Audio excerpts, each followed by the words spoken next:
Good morning, good afternoon, depending on where you are. Happy Friday, and welcome to today's conversation, Climate Policy in Action, the Next 4 Years. This will be a conversation with Frank Sesno and John E. Morton.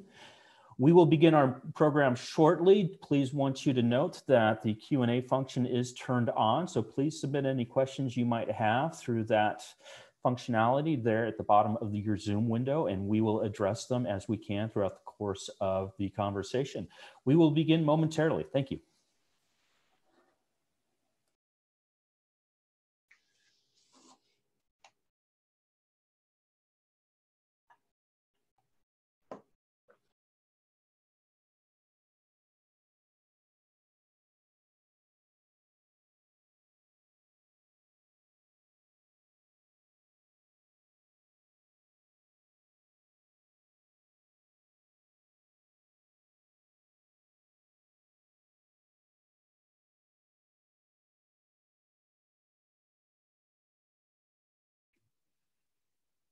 Welcome, everybody, to our very interesting conversation today, looking at the road ahead for the Biden administration on the agenda surrounding climate change. I'm Frank Sesno. I hang out at the George Washington University and Planet Forward and all sorts of good things relating to sustainability and climate change, but it is my great pleasure this year to be a Global Futures Fellow with Arizona State University's Julianne Wrigley Global Futures Laboratory.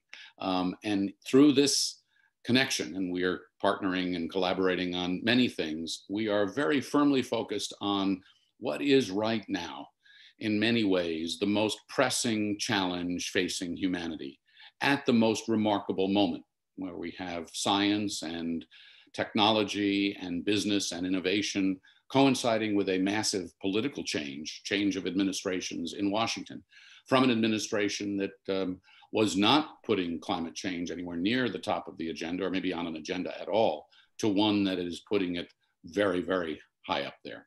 So I'm looking forward to this conversation with John Morton, who worked in the Obama administration, the National Security Council, leading the way on energy and climate change. But first, I'd like to hand this over to Peter Schlosser.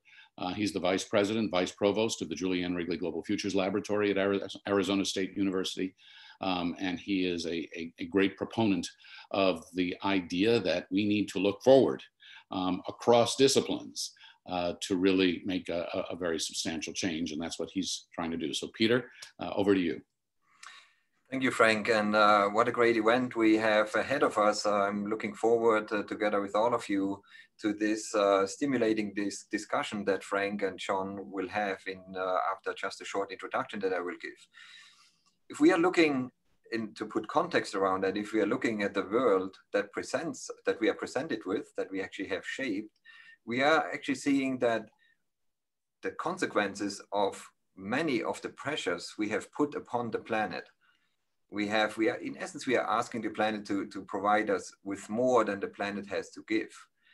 So that expresses itself in many of the well-known features and that are being talked about, that you all know about, such as biodiversity loss of ecosystem services, the related worry about food security, water security, and climate. And climate often, and this will be the topic of today's conversation, of course, climate is a topic that has been discussed since a long time and has been discussed very controversially at times, very polarized. And when I'm looking at the climate discussion, I often see that, that there are many facets to it. We know about it since a long time. We also know by now, actually since quite a while, what we can do to deal with that discussion, or with that problem actually. And if we are considering what influences that, it is decisions that are made on many fronts. It's decisions that are made by individuals. It's decisions that are made by the private sector, by many other stakeholders, and importantly, in the political domain. And I often, like to compare the changes on the political side with those that we are often using describing climate, which is in climate, you can have abrupt changes. You can go from one state to another. I think we see the same in the political landscape. For example, changes in administration really can lead to very different takes and different actions with respect to environmental issues, in our case, climate. One of these changes is just ahead of us. On January 20, 2021, a new administration in the US will take over and will set the country's priorities with respect to climate change. Now that offers a lot of opportunities, and some of them, of course, include the change in the energy system. We have now the opportunity to change the energy system from mainly fossil-based to increasingly to a system that increasingly uses renewable energy. That this is not just a benefit for the climate system, but also offers opportunities for society as a whole, for the private sector. There are opportunities to help the atmosphere to find an equilibrium with respect to the greenhouse gases. For example, support for negative emissions that we need to meet the goals that are laid out in the Paris Accord that was signed about 5 years ago, but also the Intergovernmental Panel on Climate Change 1.5 degree report that lays out a very clear timeline that we have to meet, which is if we want to keep the planet at a temperature of less than 2 degrees above what was considered as the natural temperature, the climatology, we have to halve our emissions of greenhouse gas of CO2 in that case, by 2030, very short time scale. We have to act very quickly to do that. And by the middle of the century, we have to be, in essence, carbon neutral, in the sense net zero carbon. And that means that by then we have to have upscaled our capacity to take carbon back out of the atmosphere, typically known as negative emissions. So these are topics that Frank and John will discuss, the opportunities to further them in this new administration. There are also, of course, natural topics that are at the center of what the Julia and Wrigley Global Futures Laboratory does.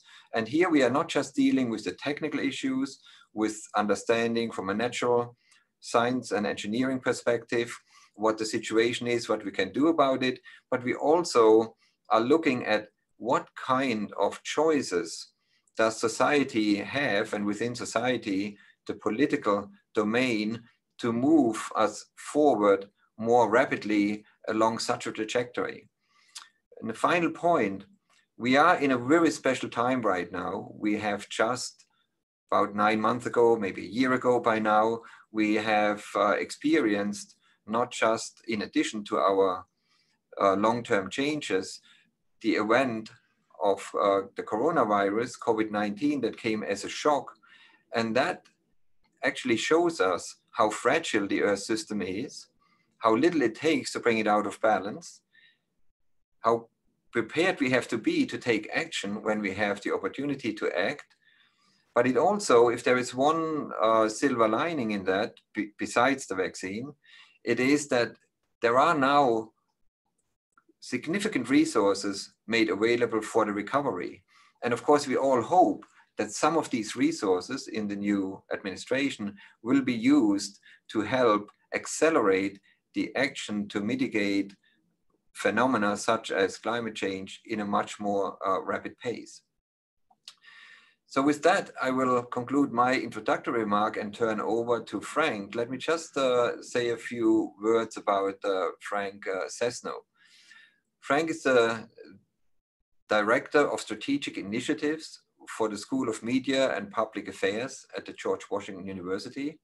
As already mentioned, he's also, and we are lucky that he is serving that role, he's a Global Futures Fellow at Arizona State University within the Global Futures Laboratory. He founded the Planet Forward platform, and he hosts and facilitates on that platform the Salon series that focus on topics such as energy policy, green jobs, and food production. The way I got to know Frank quite a while ago was when I moved from Germany to the US. I was getting oriented in a new media world. And one person that caught my attention on CNN was Frank, because he reported from around the world, from Washington, and I found his contributions always extremely factual, truth-seeking, and informative. And so I was always looking for contributions that Frank made in that way. I want to mention that Frank got many recognitions for his contributions, and just want to highlight one. He was awarded an Emmy for his 1993 report on the Midwest flooding. So even then, he already was deeply concerned about the environment and where we are driving ourselves in by putting too much pressure on it. So with that, I will hand over to Frank, and I'm looking forward to an inspiring conversation between him and John Morton.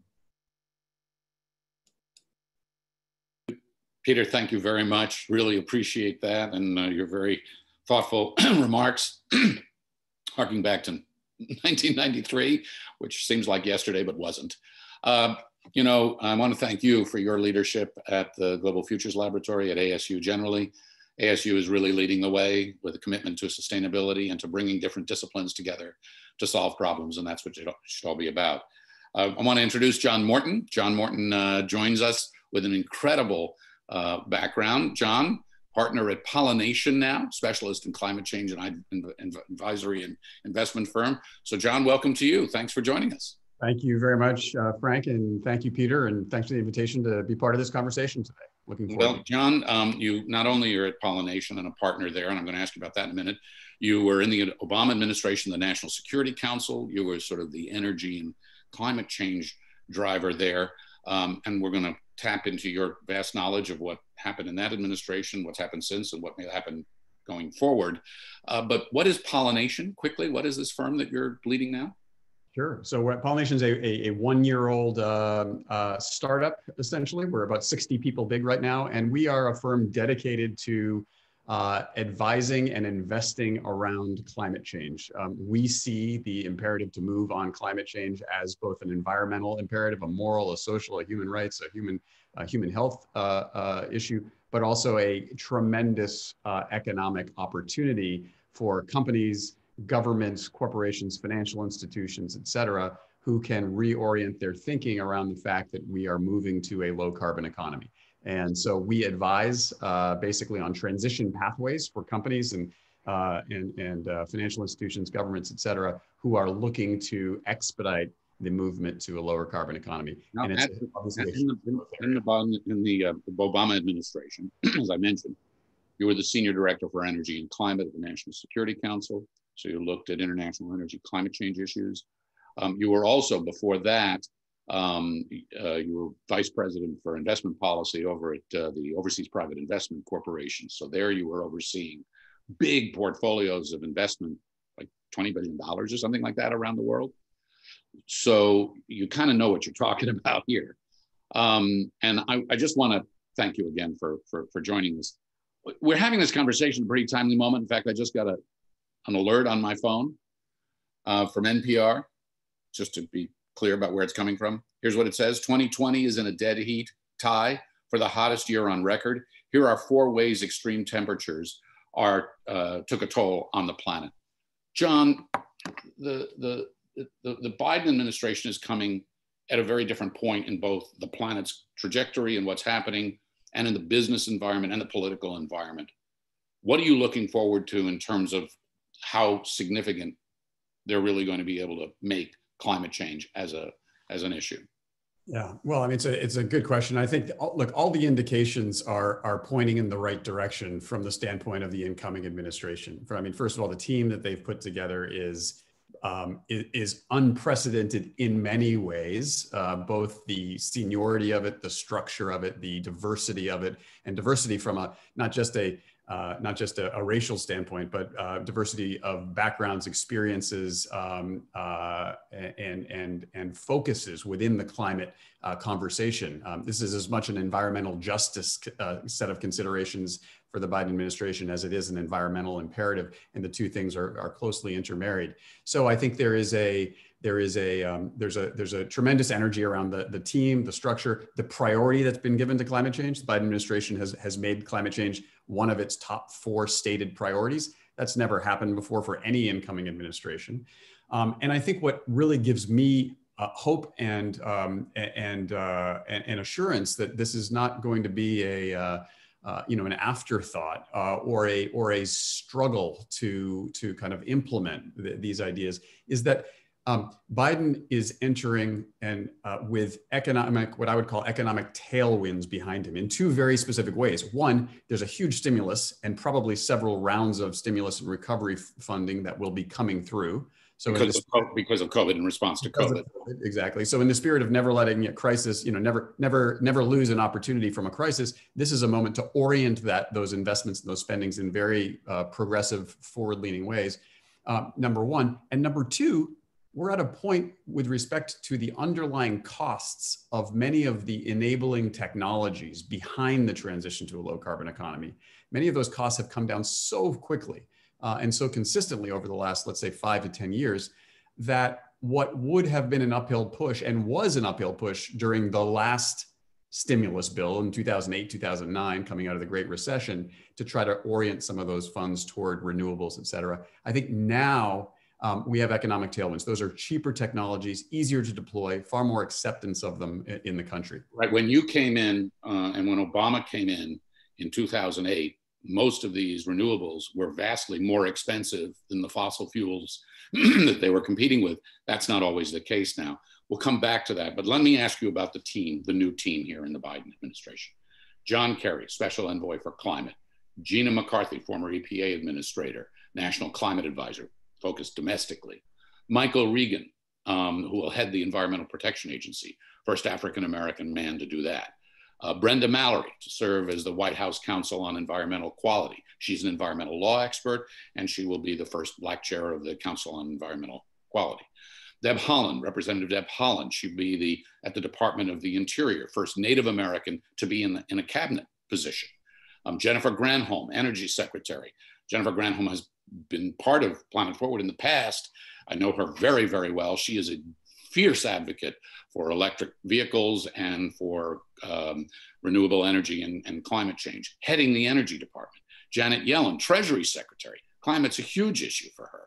Pete Buttigieg, Transportation Secretary. Same thing for him. How do you see, in the practical sense, this team putting climate change across government? What will be the biggest shift from what we're experiencing and have experienced under the Trump administration, which has been a big advocate to deregulate and support fossil fuels? Frank, I think the biggest shift is what you just laid out. The fact that these people who have been appointed or nominated to these roles are seasoned senior executives and government officials who have a track record of getting things done. And the fact that you did just what I was going to do, which was not stop at EPA, not stop at CEQ, not stop at the traditional environmental organizations, but you very specifically talked about transportation. You talked about energy. You talked about treasury. Let's add agriculture to that mix as well. Climate change is a whole of government. It's a whole of world, but it's a whole of government problem. And the fact that we are nominating people who have very specifically said that climate change will be part of their agenda in agencies where climate change has always been kind of a peripheral issue, never really, the spotlight, I think is a huge indication, again, of the seriousness with which this incoming administration. What about the criticism, though, and there has been some, that a lot of these folks are back for a second gig, They're old timers. They don't represent the AOC, new generation, Green New Deal. Yeah, sure. I mean, look, show me a transition in history where the early nominees have been universally, endorsed by everyone, and and I'll be surprised. I think what you have here is a very compelling mixture of seasoned folks who are coming back into service, and some new appointees who are certainly going to breathe some new blood into the conversation. I guess I would argue here that with something that is as urgent and as pressing as climate change, it certainly does not hurt to have people who have worked together before and who understand how to get things done within government. I've personally been in the Situation Room in many very high level meetings with John Kerry and Gina McCarthy and others, and they work well together and they know each other, and that is a benefit. For sure. Let me ask you one more about that, and then I want to crawl into the particulars and the science and some of the other things of what lies ahead. There are some pretty big names here. Some of them have some pretty big egos. Who's going to call the shots on this? Is it John Kerry? Now he's the czar, right? Is it Jennifer Granholm? She's the energy secretary. You've got all these players. How do you make this? How does this actually work? Well, Frank, it's a good question, and I think it's the right one to be asking, and I'm sure that the team is focused on this. Let me say, structurally, on the domestic side, we've seen Gina McCarthy and her deputy Ali Zaidi, who is a terrific guy as well, with deep experience in both the Obama administration and most recently in New York State as their lead climate czar there. The structure there is that Gina McCarthy will be helping to coordinate and manage the domestic agencies and their implementation of climate policy. On the international side, it's a little bit less clear on how that will tie into the White House. And I think that's something that the team is thinking hard about now, is how do you ensure that John Kerry, who will be sitting at state, but has a position on the National Security Council for matters of climate, how do you ensure that that operation is well integrated into the functioning of the West Wing? That has historically occurred through the National Security Council, where I sat, with a deputy national security advisor who oversees the climate focus. And I think the question will be, who is that person? How does that team look? What the integration looks like? And that's a position that has not yet been appointed. All right, John, let's climb into how this actually gets done now for a little bit. Biden campaigned on a platform, and I'm pulling the words from his campaign, to put the United States on an irreversible path to achieve net zero emissions economy-wide no later than 2050. Mm-hmm. What are their priorities? Where do you expect them to start? Yeah, so I mean, first of all, let's think about what you just said, net zero by 2050. I think for most people who are probably paying attention to this conversation for the first time or who aren't well versed in it, that seems almost like an absurdity. Right? How do you take all the carbon out of an economy in a 30-year period? The fact is, it's not an absurdity. There are very clear kind of pathways and trajectories that have been worked on for literally the last decade that show various ways of achieving that goal. Princeton just put out a really interesting and detailed a study 2 days ago now that I recommend folks look at with their own pathways to net zero. But the fact is, we did the same exercise in the Obama administration. And the fact is, there's dozens, hundreds literally, of dials that one can adjust in order to get to that. So where will they start? Where do you expect them to start dialing?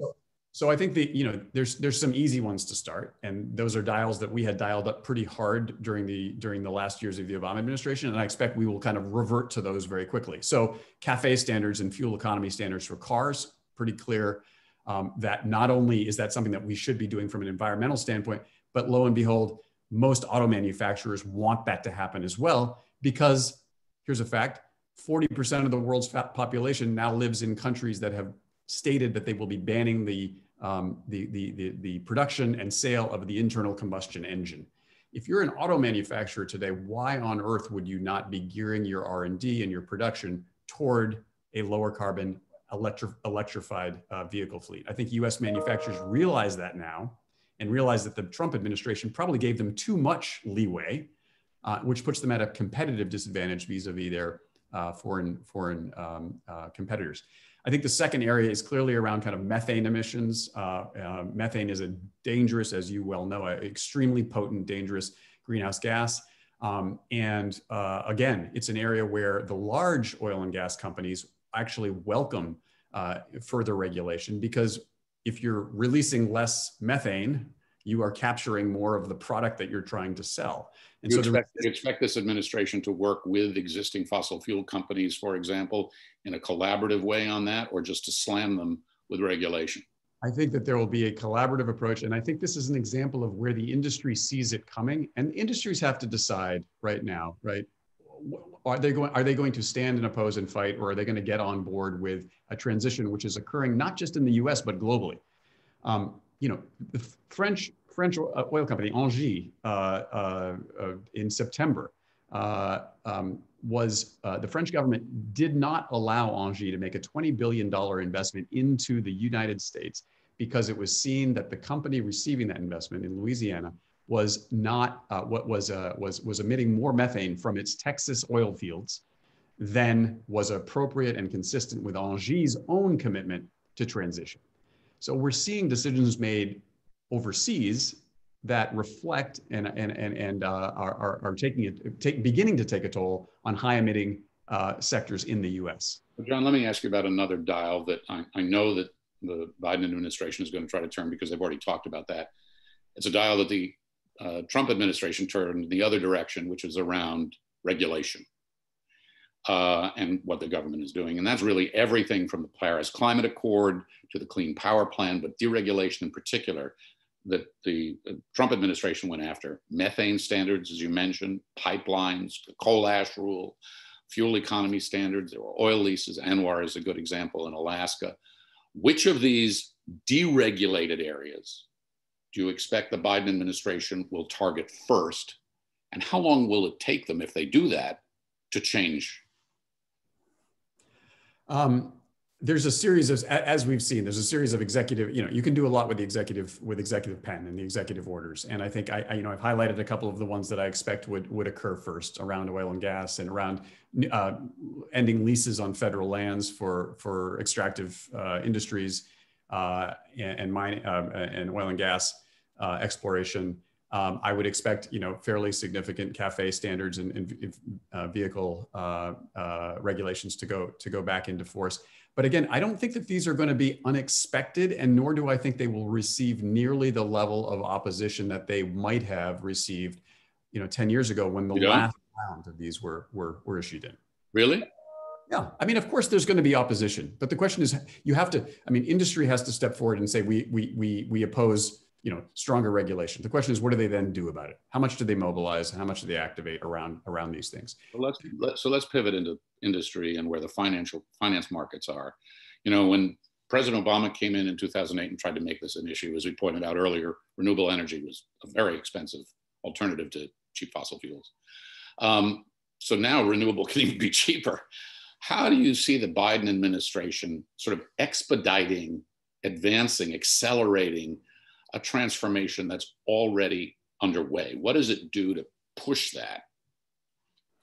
So I think what you just said is really important, so let me focus on the underlying facts. Last year, the last 2 years in the U.S., about 75% of the new energy installation capacity that was built in this country was renewable energy. 75%. About 75%, right? This is under a Trump administration, which is overtly, supportive of coal, supportive of fossil, development, and discouraging of renewable energy. 75%. Globally, it was about the same number. The International Energy Association predicts that in the next 3 years, up to 90% of the new energy installation capacity that's being built will be renewable energy, right? So we are at a point, I like to say, where alternative energy today is actually the fossil industry. If you're talking about new development, right? Conventional energy is renewable energy today, globally. And that's occurring not because of environmental regulations mainly, but because it's cheaper and the costs have come down so precipitously. So, and that's a global phenomenon. That's not simply a US phenomenon. So I think one of the challenges is not necessarily how do you expedite the deployment of renewables, because that's actually happening at a relatively healthy clip right now. I think a bigger question, and one which has international implications, is how do you think about financing the closure of high emitting coal assets around the world? Because on one side, we need to be doing more green, but on the other side, we actually need to be, shutting down, beginning to expedite the transition away from existing high emitting assets. And that's a really hard question. So what are we going to do? What does Biden do about that? Well, so it's a good question, and one that the team I think is looking pretty carefully at. The fact is, if you look today, if you're a public financier, as I was at the Overseas Private Investment Corporation, right, trying to deploy U.S. Taxpayer money on behalf of both development objectives and climate objectives, the fact is you get a higher bang for the buck often from a climate perspective by financing the closure of an asset than you do by financing the construction of a new asset. And the way that works is that, for example, let's just take for the example of South Africa really quickly right here, right? South Africa has a heavily indebted public utility called Eskom. 92% of its power comes from coal. But it has an incredibly high carrying cost for its debt, very, very high debt levels. And so the question here is South Africa willing to accept lower cost refinancing to assume some of that debt in return for a public commitment to begin a expedited transition away from coal? And that's an ongoing conversation that we're having. It's a great conversation. And I don't want to go down the rabbit hole with you on this, but I do want to ask you how you think, I'm trying to get you to be very specific here, Biden administration deals with something like that, closure of coal. When you're talking about jobs in Pennsylvania, in Ohio, in Montana, in all across this country, fracking and the fossil, you may say that this is now the alternative energy, but it's still the baseline energy. And we're going to get into a little bit of politics a little bit later in this conversation, but politics still matter. I mean, this is not exactly a groundswell here. The country is very supportive of this. So does Biden get in the position, does the Biden administration get in the position of shutting down these industries? And how does it manage the people and the politics if it does? Yeah, so it's very clear. I mean, let me just be clear and careful about what I'm saying here. I think there are financial ways of doing this which provide the incentives and the compensation for these types of activities. So the markets shut these things down. Well, I mean, that's happening already, right? We've seen more coal closures under Trump than we saw under Obama, right? And that is a pure market-driven mechanism. So the question is, how do you move that faster? And take for example the European Union. They have a very, very clear and large, what they call just transition fund, which is available to member states within the EU who are prepared to take steps like this, right? So it's essentially a public support for that transition, because there's an understanding that the climate benefits of that transition require and merit some additional public support.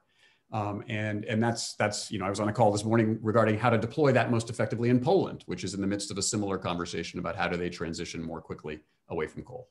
Biden has talked about a $2 trillion accelerated investment, right, in infrastructure, in the auto industry, and all across. Is that money really there, John? And how quickly will that be deployed? How much of a difference does that make? Look, the question of whether the money is there will be a question of a number of things, including what happens in Georgia in early January. But whether it's 2 trillion or 1.5 trillion or the 900 billion that's being discussed right now, there will be significant amounts of money, and there will be a question of how that money is deployed. And there's big leverage by having the White House and the Treasury in terms of setting the priorities for how those funds will be spent. I am optimistic, perhaps more than I should be, that there will be less resistance to a greening of that package than the politics of climate change in the U.S. might suggest there should be. Why is that? Because I think increasingly people do see that the transition again, to a low carbon economy is occurring, and that this is a comparative and competitive advantage for the US to be leading that as opposed to be falling behind. Right. That is a very, very important point to make over and over and over again. This is not just about hugging trees and putting in solar panels. This is about keeping America out front and inventing the next layer of jobs and employment and invention and science and everything else that this country needs to be competitive. A couple more things I want to go over for a few minutes, and then I want to invite the audience questions. We're getting a few, and if you're in the audience now and you've got a question for John about the future of the Biden administration and its climate change agenda, please put that into your chat, and we'll get to as many as we can in just a few minutes. I said I wanted to circle back on the question of environmental justice and equity, which is something that has been a theme in the Biden announcements of the team. What is that likely to entail from a policy perspective, John? You've been there, you've been in the situation, you've been elsewhere. If we were to bring in to the highest levels of this government a serious commitment to environmental justice, what does that change? What does it change? Well, that's interesting. I thought you were going to say, what does it look like? So what does it change? I think it changes the politics of the stakeholders and people who are who see climate and climate response and climate action as something that is serving them and in their best interest. I think for too long, the environmental movement writ large has not taken into consideration, frankly, the day-to-day lives of people who are most affected by climate change. It tends to operate at a high level, CO2, tons of CO2 emitted or avoided. And I think what President-elect Biden and Vice President-elect Harris are saying is that there are people behind these trends and these dynamics with climate whose interests need to be specifically addressed and discussed. It kind of gets back to the just transition conversation. Climate change is affecting people's lives today. Air pollution is affecting people's lives today. It affects their neighborhoods. It affects their children's health. And I think the appointment of a couple of key people that we've seen recently, specifically at EPA and at Interior, signifies that Biden is taking this commitment to climate justice and racial equity seriously and seeing it as an integrated part of his. Okay, let me give you two examples of where this might play, and ask you how you think that actually would play out in administration with leadership like this. When we talk about plastic pollution, a lot of people will think about plastic flowing down rivers and waterways and in the ocean. Other people will think about where the refinery is located and the communities of color disproportionately that are affected by the pollution in the air and the toxins that are associated with that. One of the things we're doing in association with the Global Futures Lab and public broadcasting is we have a series now called Planet Forward. It's on Peril and Promise. You can see it. And we're going to be featuring and profiling a man by the name of Henry Red Cloud next month. Henry Red Cloud started Lakota Solar. He lives on the Pine Ridge Reservation, and he's working with tribes across America to bring renewable energy to people who disproportionately don't have electricity, but they don't have running water in many cases. How does this administration focused on climate justice address issues like that? Is it investing? Is it shutting plants down? What actually happens? So I guess the glib answer is we're going to see how they address that issue. I mean, he's put together, the president-elect has put together a kind of high-level plan for what addressing environmental justice looks like that is on his website. But I think this will be, Frank, this will be, for example, one of the benefits of the new structure that they're putting in place, and having Gina McCarthy and Ali Zaidi kind of helping coordinate across agencies on these issues, and specifically keeping that issue of racial equity and climate justice as a top priority, will be one of their top priorities. And it hasn't, to your point, it hasn't been done before, right? It hasn't been done. What I imagine it will look like is that hearing from the voices of affected communities on a much more regular basis, and building into policy decisions and regulatory decisions considerations for how neighborhoods, communities, and workers are affected. Again, this has not necessarily been something that the climate policy has focused on within the White House, even under the latter years of the Obama administration. So I guess the unsatisfactory answer is I don't exactly know what it will look like, but the fact is that they're putting the right people together and with the right intentions, and I think that's going to bear quick fruit. What about politics here? Just for a moment. I know your favorite subject, right?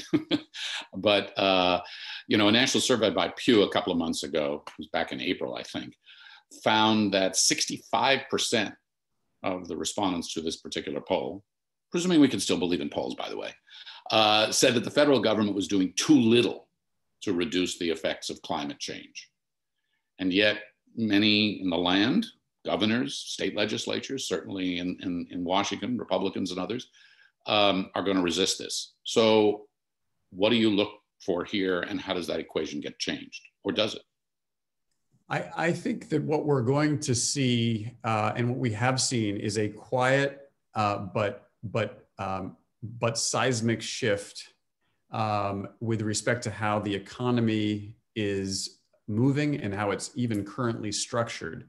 That is changing how people think, not necessarily about climate change, but about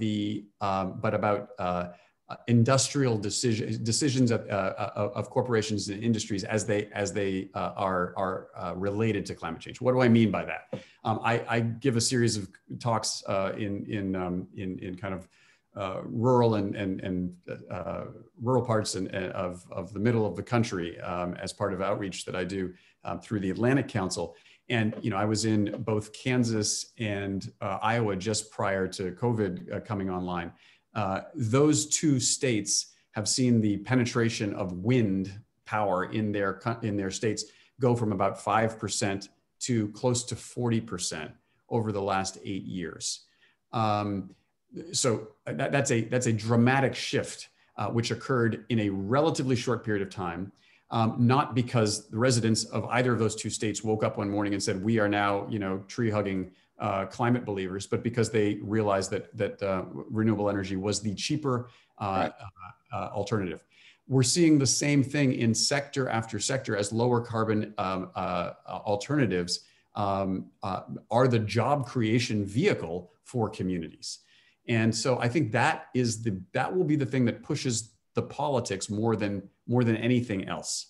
The science has been compelling for at least a decade, and it doesn't seem to necessarily be moving the needle significantly in terms of political action, at least in Washington. I think it's going to be the economics that moves it, and that's on one way a disappointing outcome. On the other hand, I'll take it. And completely inevitable and inexplicable. Sure.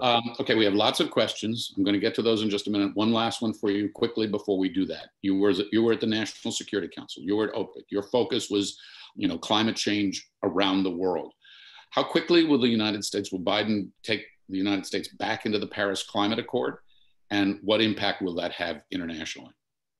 It's a great question. So, the answer is he'll state his intention to re-enter the Paris Accord, I think, on day one, and it's a 30-day process to re-enter. So, the U.S. will be back in, by the end of February. The question is, what does that mean? What are the implications of that? The immediate implication of that is that the U.S. will be on the hook for developing what's called a nationally determined contribution, which is our submission to the international community for how quickly and in what order, Frank, to your earlier question, we are going to increase our emissions reductions. So that process, the creation of that NDC, is going to be a top priority between the agencies. It's going to be a question of moving dials. And that's something that we will present, the US will present, John Kerry will likely present it in Glasgow in November of 2021 to the international climate talks. I think the bigger implication of rejoining Paris is that it's a signal that the US is recommitting itself to prioritizing climate change. And it sends a very strong signal, I think, to international partners that climate change is going to be, a top issue in every conversation that the president has with counterparts. Let me just talk about what the power of that is. During the final 2 years of the Obama administration, climate change was issue number 1 or 2 on every single bilateral meeting that the president had with foreign leaders. Every one of them? Every one of them. I mean, literally everyone. Small island developing states care about it for one reason. India has a very different, the conversation may have been slightly different with different nuances, but climate change and the fact that the US was focused on it and the fact that the US wanted other countries to increase their ambition was a top priority in every bilateral agreement. The preparation for a head of state bilateral meeting, takes months. The entire bureaucracy is mobilized. It has a real impact on other countries when the US is pushing the issue. And I think that will be an important and unseen side effect of rejoining Paris and committing ourselves.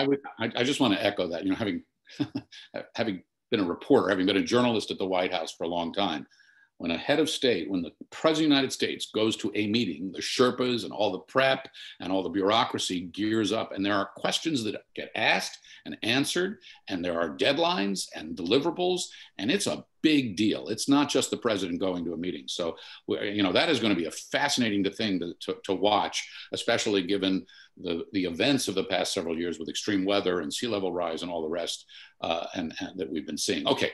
Lots of questions here, so let's see if we can get to as many as possible. I'm just going to start. How will the Biden administration? This is questions from our wonderful audience. How will the Biden administration, do you think, work with universities and NGOs to rebuild the infrastructure for scientific input into climate policy? What are the opportunities and challenges there? It's actually a great question. The damage that has been done over the last several years to kind of fact-based, research and its conduit into the policy and decision-making process, I think has been significant. It was actually the topic of a conversation I was having yesterday with John Podesta. There is a need for the federal government to both support and then make use of the data, the science that are coming out of institutions like ASU. And I guess I would just say that, having, for example, a person like a John Holdren, who was the head of the OSTP office, within the White House, having some science technology policy. Policy, exactly. Having someone at that level who has connections to academia and the science community, I think will be important as part of that process. That person has not yet been named. So. Would you bet on more research funding available? I would. I mean, we're dealing now with a pretty constrained fiscal environment in some ways. In some ways it's quite open, but in other ways there's going to be a lot of competing pressures for it. So, but absolutely, I would imagine this will be a top priority. Here's another question from the audience. Many energy folks consider nuclear a renewable source, disregarding, the questioner writes, problems of waste disposal and theft for weapons development. Do you think nuclear is renewable? I think nuclear is renewable. I think, but I think that its role in the 2050 scenario and the kind of future energy mix, not just for the U.S. but the world, is one of those pretty significant dials that needs to be carefully considered. I'm not leaning against nuclear. I'm merely suggesting that if there are ways of us achieving net zero that do not involve nuclear, I think they are preferred. And for a number of reasons that we probably don't have time to go into. Okay. Well, we'll come back. We can do another one. We'll do another nuclear conversation another time if you'd like. Here's another one, though. I do want to keep going because there's so many really excellent questions. This is interesting. The IPCC said in 2018 that we need to cut emissions in half by 2030 and down to net zero by 2050. We talked about Biden's net zero, or carbon neutral thing. The writer continues, I can't fathom how we can get there with fossil fuel companies existing as they do now. What needs to happen to the fossil fuel industry, in your view, to meet these IPCC targets? Is public ownership and winding down an answer? Yeah. So look, this is the great question, and it gets back to that question. Kind of gets back to the question of how do you phase out coal more quickly, and are there kind of essentially buyouts that need to occur?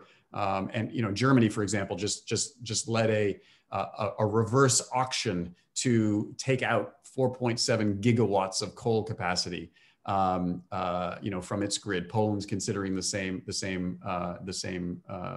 metric or the same process. I think that, and Biden has said by 2035, the U.S. electricity sector should be 100% clean and renewable. So this is not a conceptual question. This is one that, again, the team will be working extremely hard on as part of these NDCs, nationally determined contributions. I think that if I were an oil and gas executive or a heavy investor in oil and gas stocks and companies right now, I would be taking a very hard look at my business model in the first case and my holdings in the second case. One thing we haven't talked about here, Frank, is the financial markets and how they are evolving and beginning to kind of really speak to that for just a second, because you are deep into that, and that is hugely important. Yeah, I mean, look, the financial markets, when they tip, right, as we've seen in history, financial markets tend to be a bit lemming-like, and they move quickly and with a herd mentality. And I think we're nearing a tipping point with respect to how financial institutions treat climate risk and climate exposure. Much of that has been at the urging of activist groups and NGOs over the last 10 years. But what we're beginning to see now is even the regulators and the big money managers are saying climate change is a risk that needs to be factored into our asset allocation decisions. I mean, Larry Fink at BlackRock, the world's largest asset manager, said in January that climate change poses a systemic risk to the global economy and that they need to begin factoring climate change more carefully into how they allocate their capital. Trump's own CFTC, the Commodity Futures Trading Commission, said the same thing recently. And then the Fed, 2 days ago, just joined an international network for greening the financial institutions. All of these big regulators are now seeing climate as a risk which needs to be priced into our financial system. This is a very thoughtful question. California is considered best in class with respect to renewable power/energy, yet experiences rolling blackouts each summer in the peak of high temperatures. How do we have power that works consistently in this situation?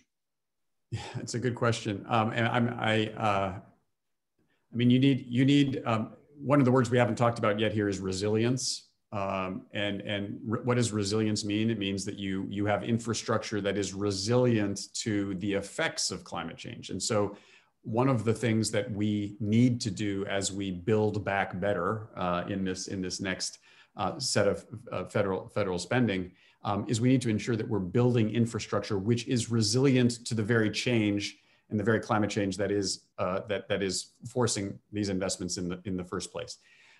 That means hardening. The word is often used, hardening of grids of national infrastructure, ensuring that our infrastructure can withstand increasing climate variability, temperature variability, strong natural disaster events, floods, et cetera. There is a way of doing that and building back that is much more resilient than our current infrastructure is.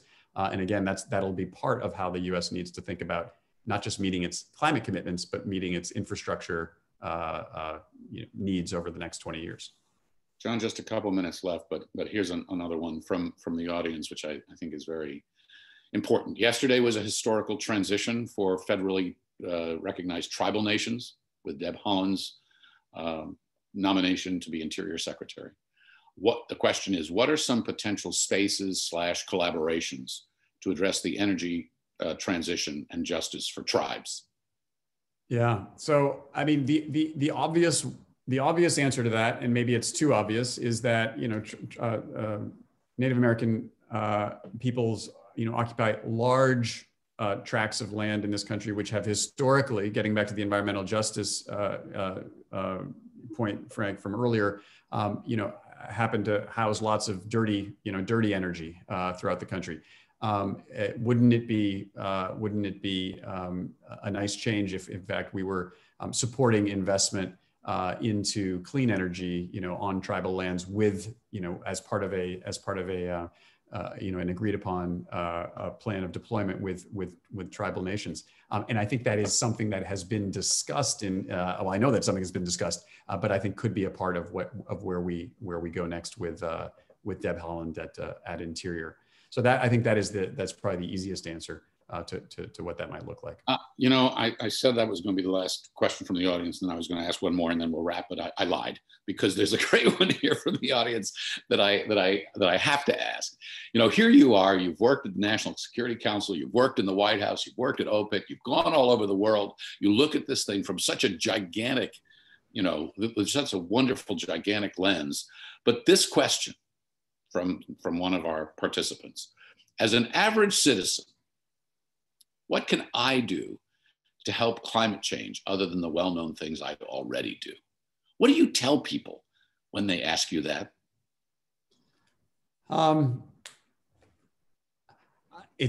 Look, this is the question that, first of all, keep asking yourself the question. I ask myself the question every day: Am I doing enough? Am I doing?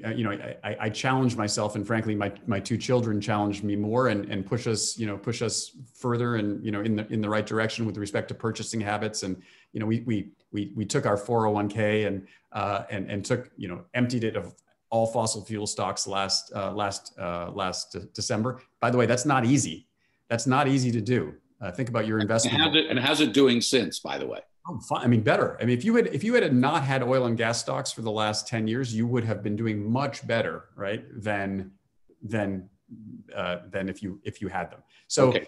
Average citizen. Yeah. Average citizen is. First of all, it sounds corny, but you gotta vote. You gotta vote with climate change as a key feature of what you're doing. You have to try to affect change at your neighborhood level. Get involved with community efforts to improve the sustainability of your community. All these things are connected. I think corporations are now taking their cue from consumers in a way that they weren't 5 or 10 years ago with respect to climate change. So, I could run through a list of things. Make sure the next car you buy is an EV if you can. Put solar on your roof. Eat a little bit less meat. Those are things that we all ought to be doing anyway. But I think the big thing is to make sure that this is a decision that you're pushing through your voting in your local community. Okay, I'm going to end with this one with you. As Peter Schlosser indicated at the beginning of our conversation here, the role and the mission of the Global Futures Laboratory, and so many, right, is to confront major challenges. Confront major challenges with imagination, transdisciplinary thinking. That's what Global Futures Lab certainly tries to do. And if there's anything that calls for that approach, it's the challenge of climate change. But that can't only come from government. It's not going to just come from government, Biden administration notwithstanding. So how can places like the Global Futures Lab, universities, ordinary people, workplaces help drive this with a national government that's actually engaged in it? It's a great way to end. And let me just say, I think the answer is relatively simple. You can inspire the current and, importantly, the next generation of young people to understand that the climate challenge, while daunting and existential, also provides a tremendous springboard and opportunity for their careers, for your careers, for the careers of young people entering the market today. And if young people entering the workforce today make decisions about where they work based upon a set of considerations around sustainability and climate change, that has a seismic and very quick impact on the direction of how corporations work.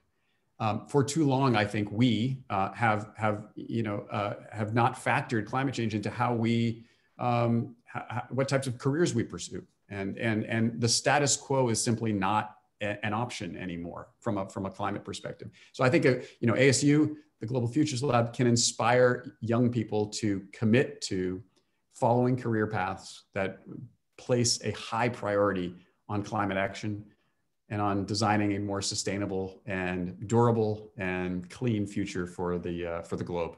And I hope that that's something that the Global Futures Lab does, and it sounds like it's very much committed to that. To impact-driven research and to capturing it and telling the stories around it that can be inspiring both to the experts and to young folks. Well, I'm going to let you leave us with sort of a one-liner. If you're looking to see whether the administration is successful with all these promises, what's the first and most important thing you're looking for? Frank, that's a very hard way to end. I'm a one-liner. Sorry about that.